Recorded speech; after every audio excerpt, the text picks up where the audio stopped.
Dear ladies and gentlemen, welcome again to the analysis of YOLENO TV. I hope you're well from wherever you're watching this channel. Earlier today, RAILA Odinga had made a trip to Kakamega County, and he was in a place known as Luanda.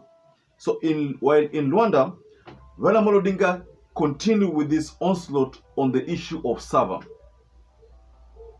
And after listening to how serious Raila Odinga was in matters of Sava opening, kama wewe unajua kwamba ulishinda, unaogopa nini? Kama ulishinda unaogopa nini? Unaogopa nini? Fungua, kama nasema uongo, fungua Sava. Fungua Sava. Fungua Sava. Open the Sava. Open the Sava. I can only wonder why the international community is still dilly-dallying in involving itself in this issue of allowing Sava audits.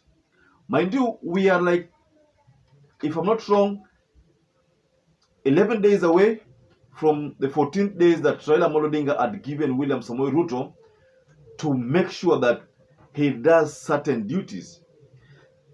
The things that Raila Odinga requested, I'm not going to share them here because everybody literally knows about them, but they were concerning the high cost of living.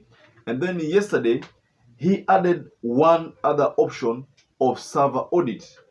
So that was added onto the list that he had given William Samoei Ruto. So Ruto said that Sava has always been open. It has always been open. I think to those of us who understand what Raila Odinga wants, it is easy for us to side with him. But to those of us who do not understand what Raila Odinga wants, it's easy for those people to side with William Samoei Ruto. What William Samoei Ruto is saying that you can access everything that you want on the portal. Now, having the portal is just like you having a very nice car, very clean car, well-painted car, a car that has a rotten engine. So you look at the physical appearance of the car, you say that the car is well built and it's a nice car. You can even wish to buy it. But when you finally have access to the engine, that's when you realize that this is a rotten car. It's a car that is not even, probably outdated, a car that requires a lot of servicing. So the engine is what Raila Odinga is asking for, the server access. That is the most important thing in this operation. Take, for instance, the algorithm.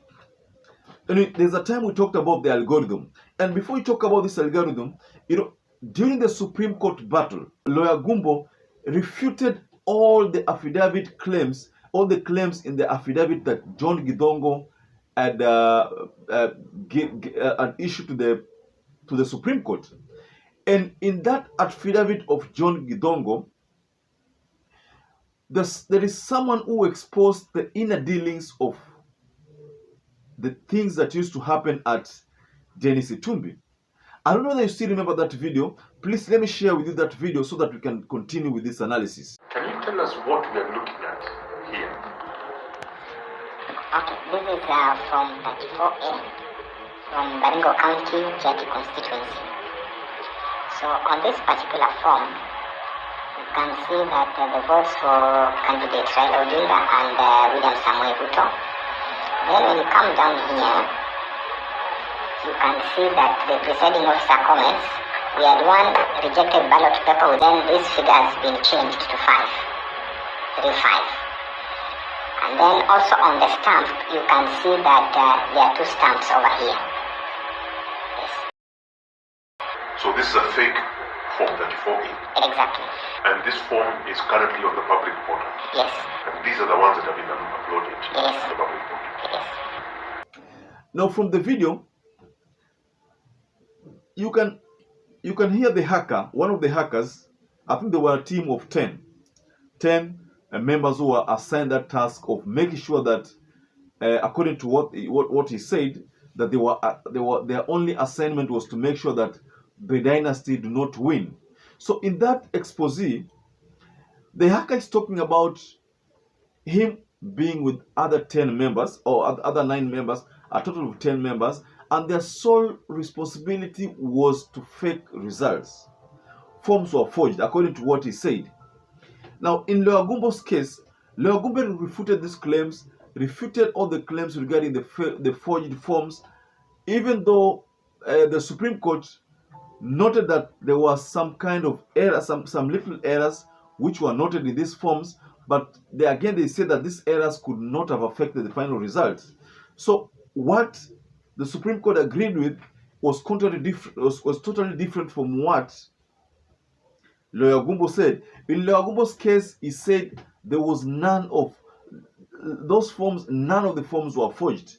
But in the case of Supreme Court, they acknowledged that there were some errors which were noted in the forms, but then this error did not have the magnitude that could change the results. Mind you, what the Supreme Court failed to understand back then was that whatever the conclusion they were made on the sampled forms. But if you look at all the close to 40-something thousand, is it 40-something thousand polling stations? Those polling stations are so many to an extent that if, let's say, 1,000 forms are faulty, then 1,000 forms can change the tides. The tides can change with 1,000 forms, because 1,000 forms, if you have each in those 1,000 forms, you have like 20. Could I just use 20, or let's say 40 votes or 50 votes which are spoiled? So 50 votes by 40,000 already gives you 200,000, and that was the margin of what win that Chebukati announced. So that's what I'm saying. To date, it's not easy to tell whether the current president, really won. But from the look of things, Raila Amolo Odinga has told the president, kama huogopi, mbona usiruhusu sava iangaliwe? I think the people were supposed to initiate this process if they want to clean their names are Chebukati's team, are IEBC and Supreme Court. Those two bodies should initiate a process so that they can clean their names. So one of the things that they can do is to involve an international body to perform a server audit so that they can be clean from these allegations that are being leveled on them. Because as far as we're concerned, Kenyans are not happy with IEBC, and probably Kenyans will not vote in 2027 the way they've been voting. So we are likely to see a number of those voters go down because of this mess of Chebukati. So if I was IEBC, what I would have done is just to engage an international community so that they can perform that server audit and so that I can clear my name. The same should be done by Supreme Court, because Supreme Court failed Kenyans miserably when they decided to side with what Lawyer Gumbo said, when Lawyer Gumbo said that there was nothing like forged forms. Whereas in John GITHONGO's affidavit, though the exposee, the person who was exposing those ill dealings, acknowledged that there was some kind of form forging. Form forging was witnessed. So, ladies and gentlemen, kindly share your opinions below the comment section. Do you think this call by Raila Amolo Odinga itaisha soon? Kindly share what your thoughts are regarding that. And once again, I'd like to urge any viewer, any visitor who's not subscribed to this channel to please consider subscribing to this channel. Once again, thank you so much, and may you stay blessed and stay safe and stay blessed until we catch up again in our next analysis.